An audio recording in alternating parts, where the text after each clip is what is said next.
সামান্য একটু কথা-টথা বলেছি, খেয়াল করেছি। কত কিউট, তাই না?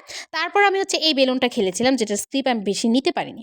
তারপর সেই ভাইরাল চা খেতে এসেছি। যে চায়ের দাম ৳200 অথবা এখানে কিন্তু লিস্ট আছে কিন্তু আমরা এটা খাইনি কারণ ভাইরাল চাটা এখানে একটু বেশিই চলছিল তাই ভাবলাম এগুলো না খেয়ে ভাইরাল চাটা খাই। তো মেইনলি আমি যা দেখলাম যে তিনি এই চাটার মধ্যে মূলত এই কাপগুলো পুড়িয়ে তারপর নতুন কাপে দিচ্ছে সেটা কেন আমি জানি না। তারপরে এটার উপরে পাউডার দুধ দিচ্ছিল। আমরা হচ্ছে একটা চকলেট চা অর্ডার করছিলাম সেজন্য এখানে এটার উপর চকলেট সিরাপ দিয়ে দিচ্ছে। আমার কাছে ৪ কম, আমার কাছে মনে হয়েছে এটা ১ গ্লাস দুধ যেটার মধ্যে অধিক পরিমাণে চিনি দিয়ে রেখেছে।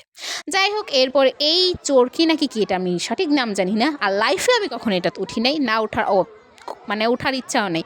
এটা আর এর সাথেই ছিল বাচ্চাদের জাম্পিং করার একটা খেলনা।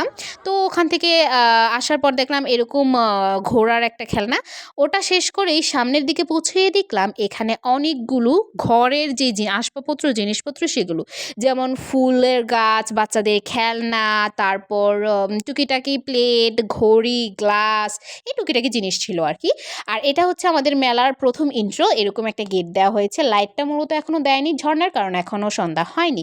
তো তারপরেই হচ্ছে চলে গেছিলাম এই দোকানটাতে। এটা হচ্ছে মেইনলি মেইন গেটের সাথেই বসেছে। এখানে জিলেপি, লাড্ডু, নিমকি, তারপর হচ্ছে আমিত্তি, মুরালি যা মিষ্টি খাবার ছিল সবকিছু এখানে বসেছিল।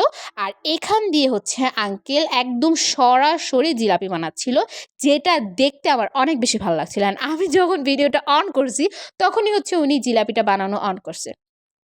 মানে কি বলবো?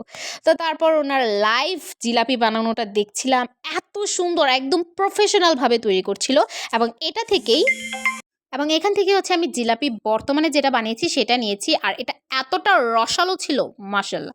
অ্যান্ড তারপর আমি আমার ফেভারিট কাউন্টার আচারের কাউন্টারে চলে গেছি। যেখানে তেঁতুল থেকে শুরু করে চেরি, জলপাই, বম্বে মরিচ, চালতা, তারপর রসুন সবকিছুর আচার ছিল।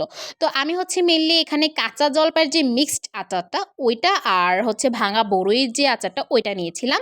নেওয়ার আগে হচ্ছে আমি বলেছিলাম যে আমি একটু টেস্ট করব। আমি ভাবিনি আমাদের এলাকায় টেস্ট করার সিস্টেম আছে। এতদিন মোবাইলেই দেখছিলাম। তো উনাকে বলার পর হচ্ছে উনি নরমালি আমাকে টেস্ট করতে দিল। মাশাআল্লাহ ভালোই লাগছিল। তো সেখানে অনেক বড় একটা চিল্লানির শব্দ শুনে আমি এখানে এসে দেখি আমাদের ভাইরাল সেই নৌকা বসেছে। অ্যান্ড তারপর আমি আমার আরেকটা পছন্দের জিনিস সেটা হচ্ছে কুলফি। আমাদের এখানে এটাকে কুলফিই বলা হয়। সেটার দোকানে। আর আমি ভাইয়াকে বললাম যে এটা একদম বেশিভাবে মসলা করে বানিয়ে দিতে, মসলাদারভাবে। আর এখানে ওনাদের চাট টাঙ্গানো ছিল। আর দোকানের নামটা আমি দেখিয়ে দিলাম।